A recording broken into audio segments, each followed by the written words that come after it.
Hi, I'm Dr. Faranak Kamangar, and welcome to the Future of Dermatology podcast. We're here to talk about the real science behind skin, the medical breakthroughs, the cosmetic innovations, and everything in between. You want me to intro? Do it. Yeah. Hey, everybody.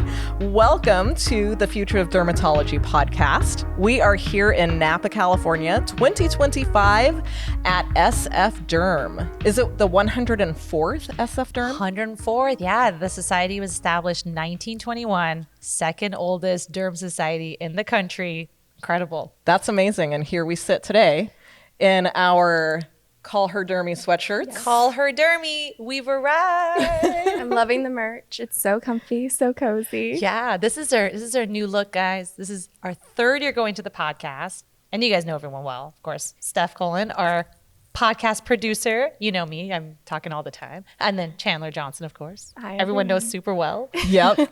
And you know, we always do super science-y episodes and we go like deep into everything. And we wanted to do something more fun and conversational. And we talked about the Call Her Daddy podcast, which is like, what is it? Like the number 2 podcast in the country. So the next like normal thing to do is create a Call Her Dermie equivalent. And since we're kind of science-y and sometimes creative, sometimes not, we just kind of copied her red sweatshirt because, I mean, it's a proven formula. So. Yep. For sure. I was so excited when y'all were telling me about this idea because I was a long-term listener of Call Her Daddy. And I was like, it's about time that someone does something like call her Dermie. Yeah, right? So this is awesome. It's going to be a little subset of our Future of Dermatology podcast. The podcast has been killing it, guys, right? Yeah. It's amazing. I mean, Steph, you actually have like all the stats, but what is it actually? Like we have more than like, 20,000, 30,000 listens.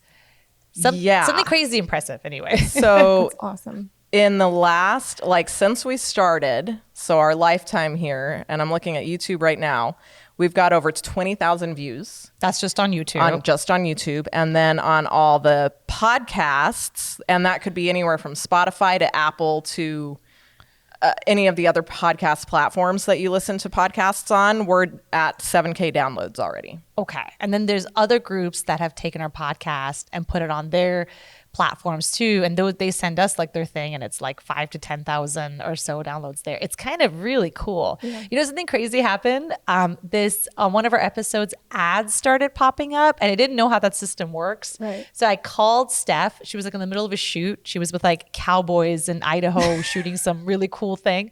And I'm like, oh my God, Steph, we got hacked. Someone hacked into the Future of Derm podcast. They put an ad of IKEA. Like, as I'm saying it out loud, I'm like, wait, there could be other explanations for what's happening here.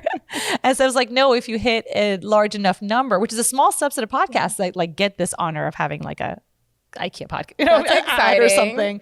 It was so exciting. Like then the ads start. At first you're kind of like, yay. Then you're like, oh, you got to listen to ads. Oh, right. But it's a status symbol. Like I'm like, this is cool. We now get to like listen to. They're sometimes a little bit random. That's how you know you made it. That's how you know you made it. When you start listening to ads that you don't want to be listening to, you know you've arrived. Exactly. So, yeah, it's been doing amazing and it's been so fun because I think we were initially thinking, well, okay, this is super science-y. Like who's going to listen to it? But I think the new trend is super science-y. I think people like to know like actually what's going on, mechanism, and not just okay, this is how it is just because we said so. Totally. So it's been cool. I agree. People are asking more questions about everything. And so they want to know the science behind it. Yeah. And why should I wear sunscreen, for example, instead of just because my parents told me? Totally. Yeah. Right. And then there's so many podcast episodes I'm seeing on other platforms too that are talking about skin. Yeah. And like even the big podcasts, like the super giant ones, are like talking about should you wear sunscreen? And some of this stuff where they say, of course, the dermatologists are like, yeah, just put on your sunscreen, man. Just put on the sunscreen. Right. And people like to make it controversial and all that. But I mean, it's great that they're talking about it and looking into the science. Like that's a good thing. Like we like that movement. Yeah, it's really exciting with this platform because like we're really putting the power in the hands of patients or anyone who's interested in getting their questions answered. And like this information is so accessible. And then there's so many people that are passionate about getting evidence-based information out there and also answering the questions that come up in pop culture, just all the things that people want to know. Yes. So we were talking last night. We're like, we should address some hot topics Wait, Chandler, you have a list, right? Yes. Should we hit this? Should we go down I this? love when Chandler Let's does do this. this. We love a hot take. Yes. Yeah, because Chandler usually does the Ask Me Anything. It's Yes. amazing. But we're going to take it to the next level. Let's talk. We don't usually talk about pop culture on this podcast, but why not? I mean, it's the things our patients are doing. Even if we Right. don't address it in clinic, they're Right. going home and like purchasing that thing on social media. Yeah, because or, so-and-so said so. Yeah. Of course.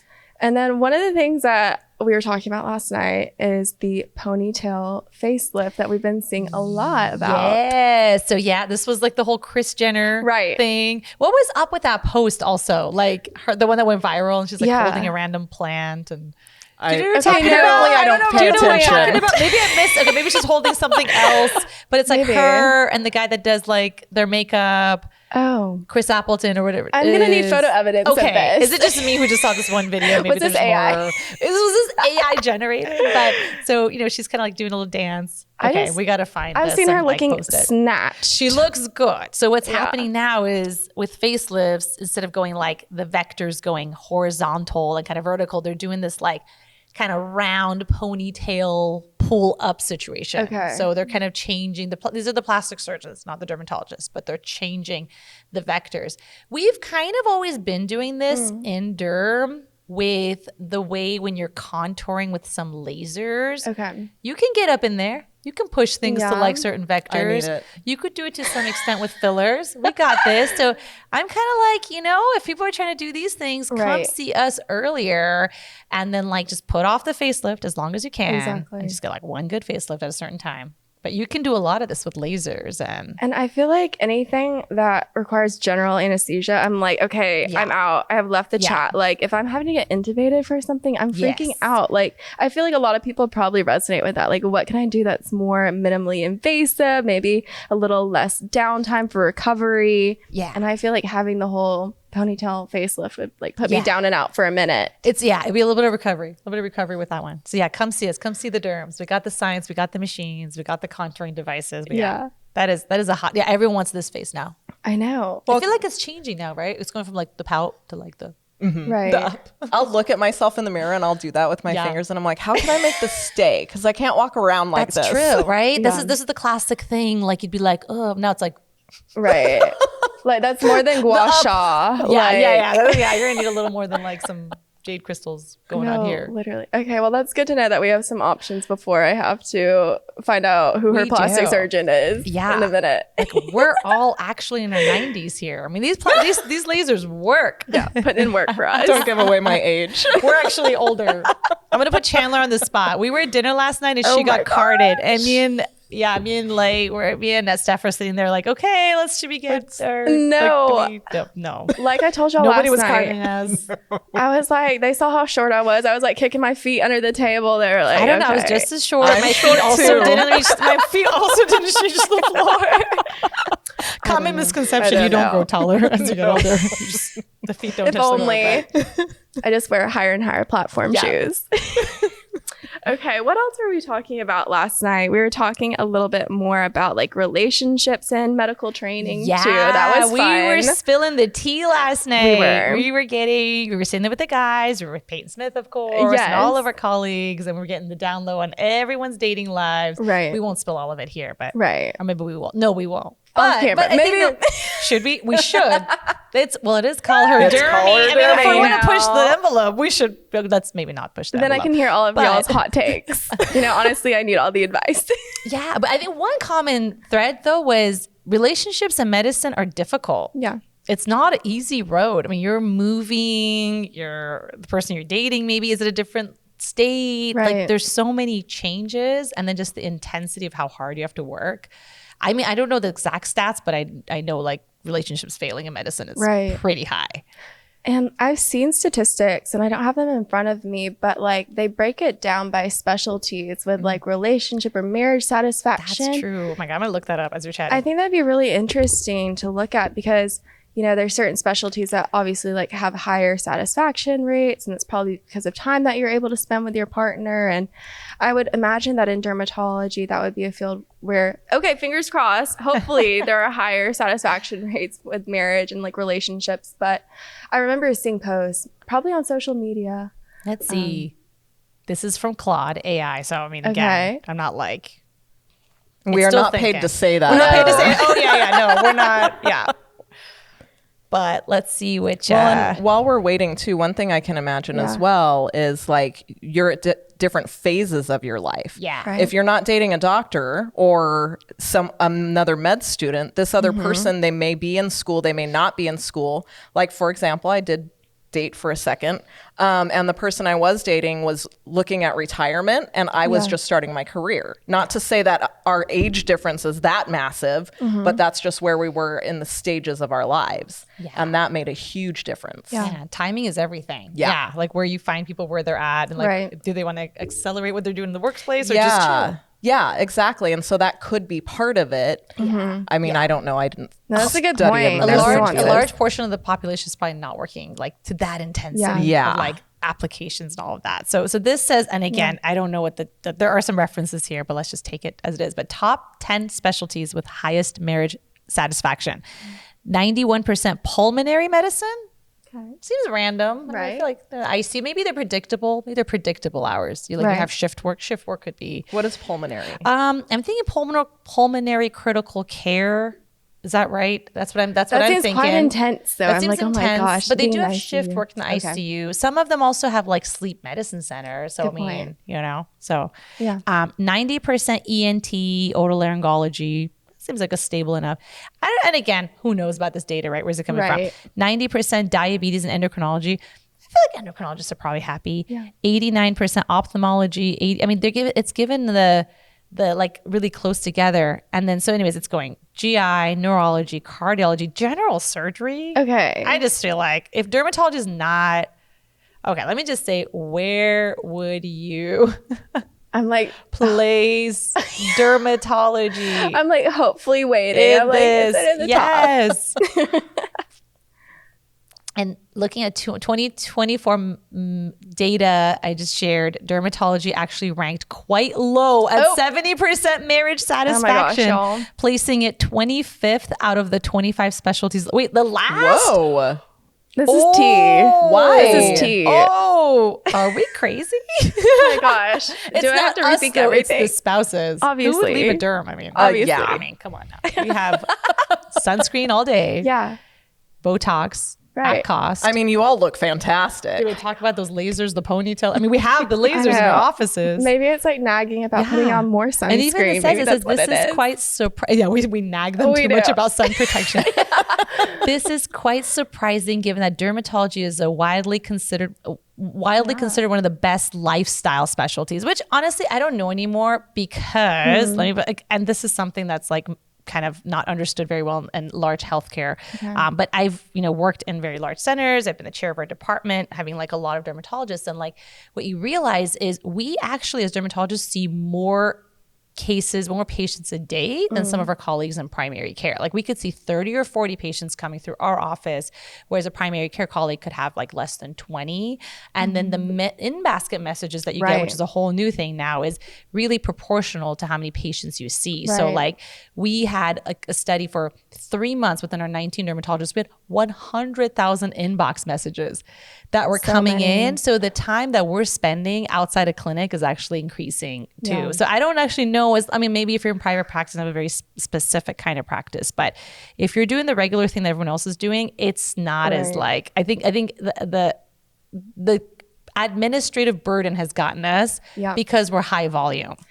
Yeah. So like whatever you got to do for one patient, close the chart, do the thing, we're doing that times multiples. I'm not saying that's Right. why our like spouses are leaving us, but I'm just saying it's not helping. There is you a know? lot of work on the back end, like not patient facing, like you were mentioning. And that's something Yeah. that I've observed. And I think that that's not something that we talk a lot about in medical school. I think you really have to pay attention into like the workflow that you're seeing your attendings doing. And that's something that I picked up on. And I think that's something exciting, in terms of a space for AI to be Yes, a great but if tool there was for only us. like maybe a dermatology If facing only. AI Oh, platform. gosh. If anyone knows of one, or that would be super helpful. But yeah, it's true. There are specific things. I mean, I think dermatologists, even if they're under stress, they don't look under stress because of all the Botox. Exactly. But we're working really hard. Looking so calm, cool, and collected We at all look calm and times. collected. It's the same thing. Like sometimes I'm really angry at my children, but I can't make the face. And they're like, she seems fine. I'm like, I'm not fine. I need this. Yes. Me too. You need the like always looking. But we're not fine. For 8 hours of patient care, we're spending 5 hours on administrative work. So many of my colleagues have what we call pajama time, 10 p.m., 11 p.m. Oh. They're on charts.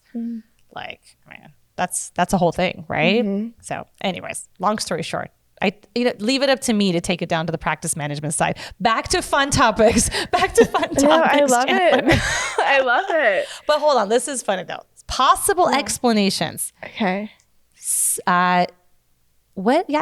The competitive appearance focused nature of the field creating different relationship dynamics. Oh, like you all look a lot better than your partners. Are we just leaving them because we start like they start 2.0. aging. Yeah, they start Back to the 2.0. they start like we stay 20. The spouse ages. That would be awkward. Are we Benjamin buttoning our spouses? I don't know. I think we might need to get them on like skincare regimens. So I think the real learned lesson is 1, use DermGPT. Right. 2, if you're a spouse of a dermatologist, get on everything they're doing as well. Yeah, you because gotta you're buy going to in. age on different trajectories, and sounds like per the survey that's awkward for everyone. Yeah. Well, this is good to know. Yeah, I'm we gonna just take saved this a lot to of heart. marriages here. Yeah, I think we just did a lot of good here. we sure did.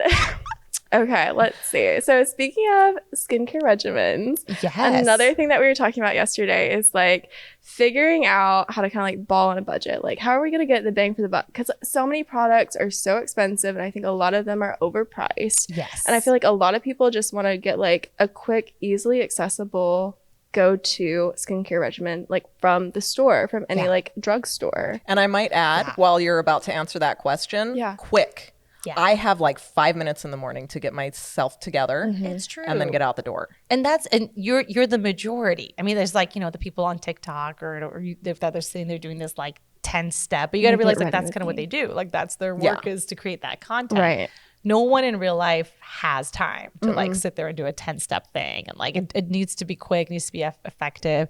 I actually said we were talking about like Sephora haul versus a like drugstore haul. I'm like drugstore haul all day, right? Because you have your really good moisturizer. So you need your barrier intact. I would say that's the number one thing. You want to exfoliate a little bit, but you also want to get your membrane intact. So you want to have really good moisturizers on board and really good sunscreens. I mean, that's like your 99% of not losing your own collagen that you have.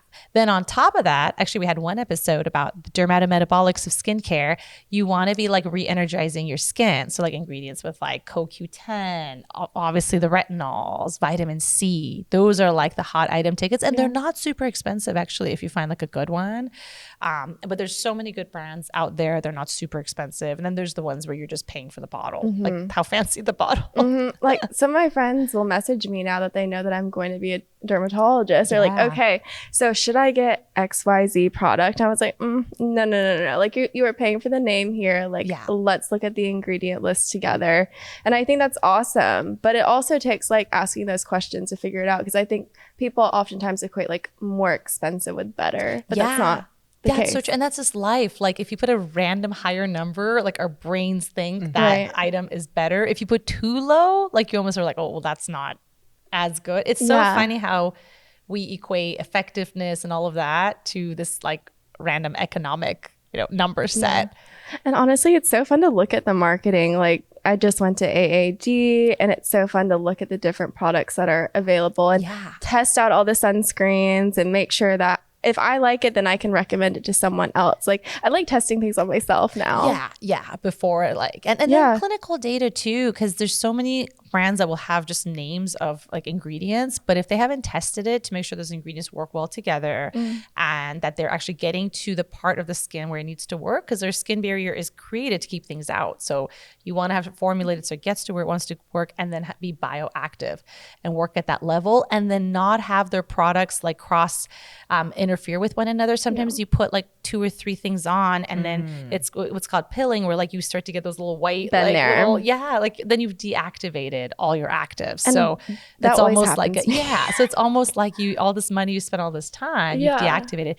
Crazy thing. So we were at the AED, and I was kind of looking around, and it's the usual suspects, all the really good skincare that we know, and then there were some new ones. It was very TikTok-y kind of, which I hadn't seen before. The very like the social media made relevant skincare was there, and I was like, oh, this is entering the Academy of Dermatology, American Academy of Dermatology. One of them, I was almost like, I saw all the med students and residents, and I was like, okay, nobody look at me. I'm going to go in because my niece loves that brand. I was like, I'm going to do it. I'm going in. So I go, I stand in a little line, I listen to their thing, and then they put on product 1. Product 2, I get to the third one, they push product 3, it starts pilling. I'm like, you guys haven't cross-tested your products in the same line? I mean, that by itself just shows like Faux pas. I'm like, I don't even know anything else about this brand except that it just looks very like, social media, but that's okay. You could have a good thing in that bottle, right? And I'm just like, man, I need you on consulting. Yeah, I was just like, oh my God, like at least like just get like one good chemist just to make sure that at least your own brand works well together. I mean, you're not going to see messes like that with the OG brands. Like those are not. Yeah, these are just, it's almost like fast fashion, right? Fast skincare. It's like, you get that like $5 shirt off of somewhere, and then you come and then there's like the sleeve falls off. That's to me, that's the equivalent of that. So I guess like bottom line is do your homework on the active ingredients and don't get sucked into the social media products. Yeah. And make sure you don't have the, what is it called? Pilling? Yeah, if you're putting multiple things on and it starts kind of falling apart, I mean, it's like and it happens that fast. Yeah, you have no actives on anymore. Wow. You've kind of deactivated one another. Oh my gosh. And then you just have like the worst finish possible for if you're going to put on makeup on top of it. Yeah, you just wasted all this. Yeah, and that too. And then you're putting other stuff on and you're like, okay, there's just how many layers are we working with? Just like okay, noted. Yeah, those were some really fun conversations we were having. That's why I'm so glad to be back in person with y'all and just enjoy these great talking points. This is so fun. And you know what? I'm on sabbatical right now. You're on sabbatical right now. Steph, you need to go on sabbatical. But you were like with a bunch of cowboys a few days ago, so I don't feel so bad for you. Like I'm not having that. I know. Like let me join next time. Yeah. And also we're kind of angry. Why were we not invited to the cowboy? Literally. Where was my invite? We were on sabbatical. We were around. I was available. We were available. You have my number. Next time. I'm gonna hold you to it. Okay. So we'll fun. have fun. Guys, it's amazing. We're just embarking on newer levels of what we're doing with the podcast. And it's amazing what we're doing and like reaching with education. Yeah. And then just giving back. Like Chandler's going to Camp Wonder in a week, excited. which this is a camp, for those who don't know, this is the camp where kiddos with skin disease who can't go to a regular camp because their skin is so severe, go to this camp. And it's incredible. I think they pay for them to fly out to the camp. They take care of them. And then medical personnel has to be there. So Chandler is the physician on site. So exciting. It's a total privilege to be able to do this in this position. And, I was kind of inspired to do this starting back in undergrad because my sorority had actually partnered with a different camp targeted towards children living with medical conditions and their siblings as well. And I had volunteered there, had an amazing experience. We were talking about this. I didn't grow up going to camp. And when I experienced that camp magic, I was like, oh gosh, I love this. And then, med school, so busy, fellowship, so busy. But now I have like the sweet spot of time, like right before my residency begins, or the orientation at least, where I can go and volunteer as a physician and be able to serve like in a medical role, but still give back to children who really deserve to have an amazing camp experience. Because I think it's just going to be so impactful. And like you've met people that have experienced camp as well. And I'm just really stoked. And it's in Georgia. So I was like, all signs point to me needing to do this because that's where I'm from. And that's where I'm going to be doing my first year of residency. So it's a privilege. And I can't wait to report back and tell y'all how it goes. Yeah, we should do an episode. Like when you're done with it, have you on and talk about your experience. Because I'm getting chills just listening to you talk about getting to that point. It's incredible. Yeah. It's really incredible work that you're going to be doing and the camp is doing and just all the ways of just thinking to give back, really. 100%. Even, talking about what we're doing at the conference in terms of our art art. Yeah. Let's talk about the art. Tell us about the art, Chandler. So super excited at the conference because This conference, This SF Durham conference, 2025. conference. Napa. outside the store, actually, we have the most amazing, incredible art that's been sent in by medical students, residents all across the country. And the great majority of them have agreed to allow their work to be raffled off, and those proceeds going to Camp Wonder, which is going to be awesome. That is going to be so fantastic. And the art is so good. It's so good. You know, I know a lot of artists myself, Yeah. and you're like, oh yeah, artists are wonderful. They each have their own way that they do things. And then every time a new artist just pops up and appears, you're like, that's amazing. That's amazing. How'd you think of that? Where did that come from? And that's what we have sitting out, like you said, right outside those doors there is amazing art. Yeah, it's so creative. I know. I've been like consistently blown away when we were opening up the packages yesterday. We were saying like it's literally like Christmas. We open up a new package and we're just like, whoa, like how can we top this? Like this is amazing. So it's amazing quality art. So I'm really confident that we're gonna get some great donations. I know. It's going to be really fun. It will be. That's going to be really fun. And then Chandler can hand deliver it Yes, to I'll the be camp. there. To the camp in a week. I know it's coming up soon. So I that's should probably exciting. go with you and record it. Please do. Yeah, Come- I think come we need with to go to me. camp as well. Yes, we can all enjoy the camp magic. Oh my gosh. So amazing, guys. We're just so lucky to be able to do what we do. And I so know. lucky for you too, because none of this would happen without our amazing team and so many cool things in the future too that are going to be upcoming. So Right. I feel so lucky and happy to be a part of this. Me too. all right. Well, Thank you for starting this. Dermie. We'll be back soon. Anytime you see these sweaters, we're going to be just chatting. Yes. Which is fun too. All right. I'll cut it. Sounds good. That was so fun. Thanks for joining us today on the Future of Dermatology podcast. If you enjoyed learning about the science behind skin, make sure to subscribe and we'll see you next time. As a reminder, this podcast is for educational purposes only, not for medical advice. Always consult your healthcare provider.